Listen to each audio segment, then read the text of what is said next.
que me riera si el enemigo me tienta en la carrera. Y también me dijo, no te mortifiques, que yo le envío mis avispas para que lo piquen, es verdad. Les voy a pedir por favor que busquen en sus Biblias el libro de Daniel, capítulo 3. Muy bien, Daniel capítulo 3, versículo 1 en adelante. Vamos a leer todo el capítulo porque creo que es necesario leerlo para poder comprender, ver lo que está pasando aquí en la vida de Daniel y en el suceso o la historia que nosotros tenemos por delante. Dice así la palabra de Dios: el rey Nabucodonosor hizo una estatua de oro cuya altura era de 60 codos y su anchura de 6 codos.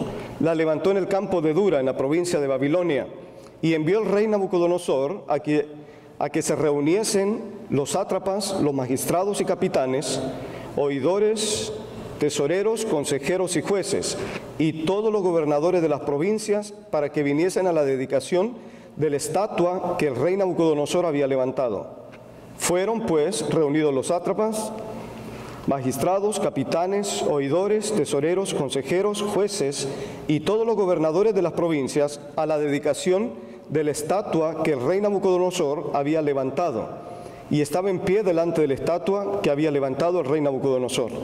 Y el pregonero anunciaba en alta voz: mándase a vosotros, oh pueblos, naciones y lenguas, que al oír el son de la bocina, de la flauta, del tamboril, del arpa, del salterio, de la zampoña y de todo instrumento de música, os postréis y adoréis a la estatua de oro que el rey Nabucodonosor ha levantado. Y cualquiera que no se postre y adore, inmediatamente será echado dentro de un horno de fuego ardiendo.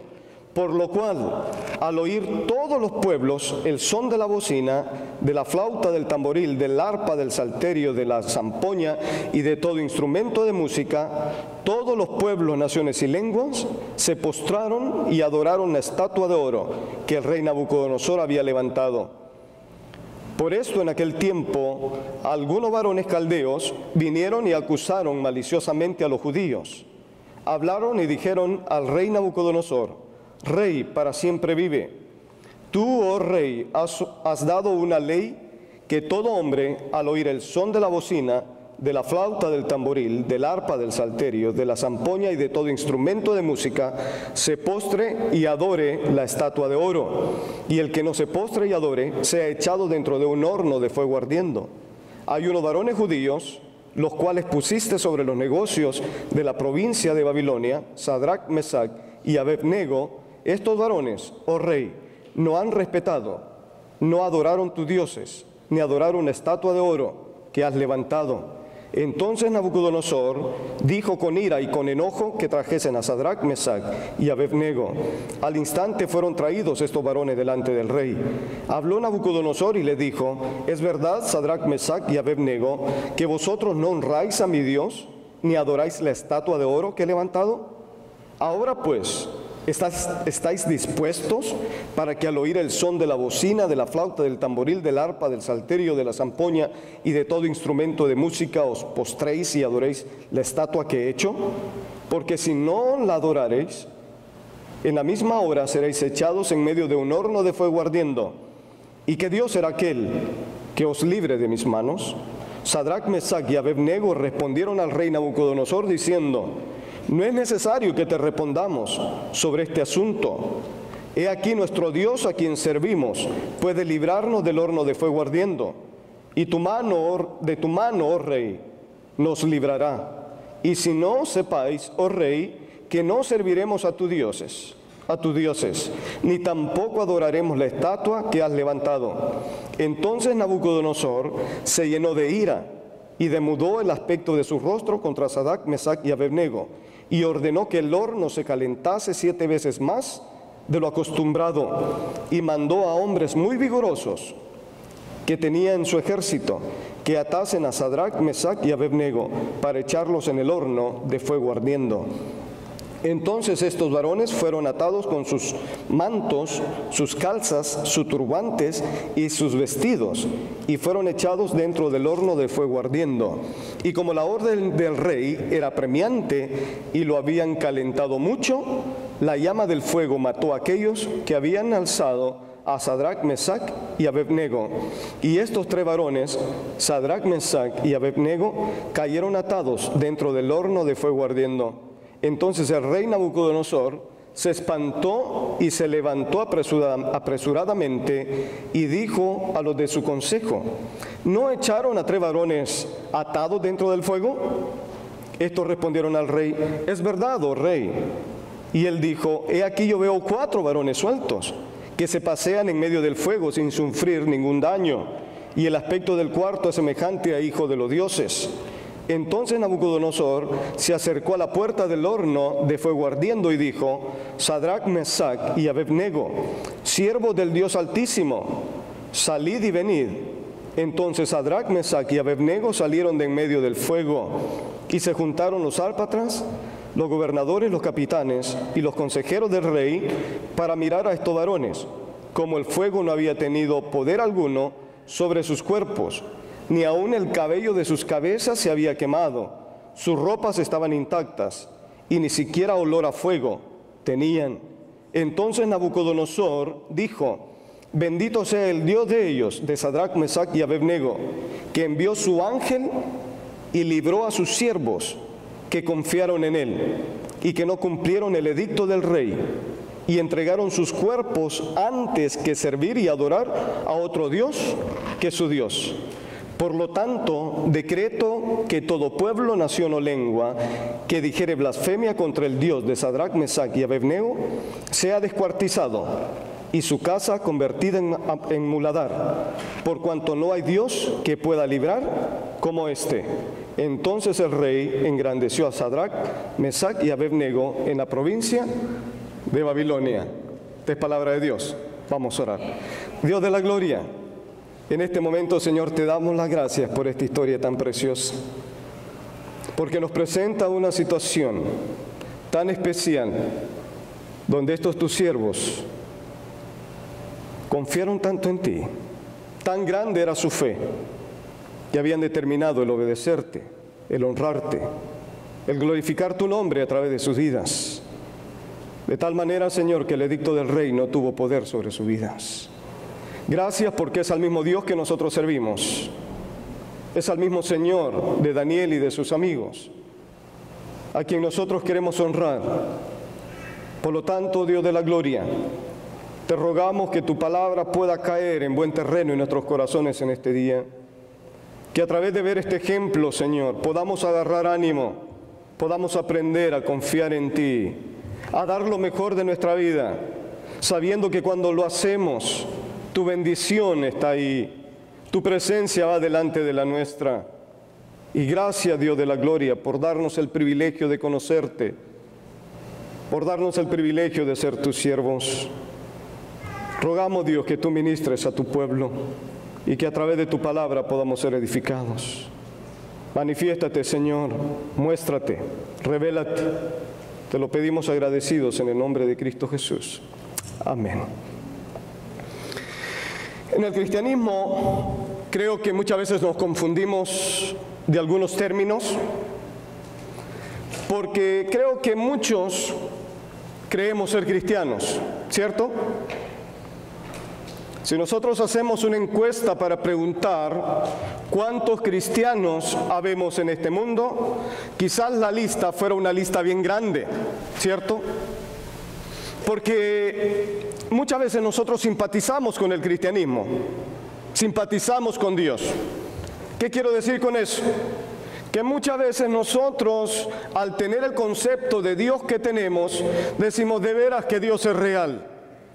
El Dios de la Biblia probablemente es verdadero, pero hasta ahí no más. Simpatizamos con la Escritura, simpatizamos con la fe, pero es bien diferente a creerle a Dios, a lo que Él dice en su palabra. Yo creo que el verdadero cristiano es aquel que vive por medio de las enseñanzas de la palabra de Dios en el mundo en el cual nosotros vivimos. Cuando usted y yo tomamos el cristianismo de una manera práctica y empezamos a aplicar la palabra de Dios en nuestras vidas, ese es el verdadero cristianismo. A eso es lo que Dios nos ha llamado a cada uno de nosotros. No a simpatizar, no a decir, está bonito esto, no, sino a vivirlo, a aplicarlo. Porque cuando nosotros lo hacemos, estamos manifestando que verdaderamente conocemos a Dios. La Escritura ha dicho muchas veces que a través de nuestros frutos somos conocidos, ¿cierto? Eso es lo que dice la Escritura. Por lo tanto, a través de nuestras conductas podemos demostrar si es que somos verdaderos cristianos o no. Si somos simplemente simpatizantes o cristianos comprometidos. En la Escritura hay muchos ejemplos. Pero quiero ilustrar esto con un ejemplo que sucedió con un grupo de hermanos en la China. Allá en la China es prohibido tener reuniones, cultos cristianos.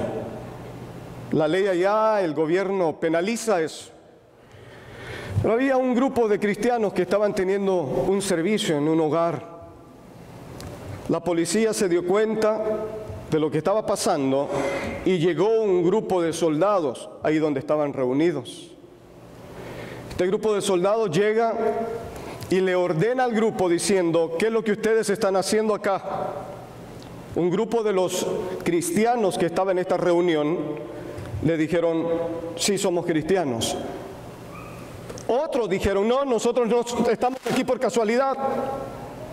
Entonces el soldado dijo, bueno, yo quiero que los que son cristianos se hagan a un lado y aquellos que no son cristianos se hagan a otro lado. Bien obedientes, las personas que estaban en la casa y unos se fueron al grupo donde estaban los verdaderos cristianos. Otros, la mayoría, se fue al otro grupo donde ya no eran cristianos. Para la sorpresa es que los soldados dijeron, bueno, el grupo de los cristianos quédese aquí y el grupo de aquellos no cristianos, sálganse, váyanse. Y se fueron. Para sorpresa del grupo de los cristianos, pensando que iban a ser llevados a ser fusilados, para la sorpresa, el soldado que iba manejando este grupo de soldados le dijo, no tengan miedo, porque yo soy cristiano también, y no le va a pasar nada. No más que no podíamos revelar nuestra identidad a personas que no tienen una fe viva. Por lo tanto, dice, tenemos la confianza para decirles a ustedes porque sabemos que no nos van a acusar ni nos van a poner el dedo, una terminología mejor conocida. Hay un compromiso ahí, hay una convicción de fe que hace cosas similares como esta historia, impactante. En el Nuevo Testamento también hay historias parecidas.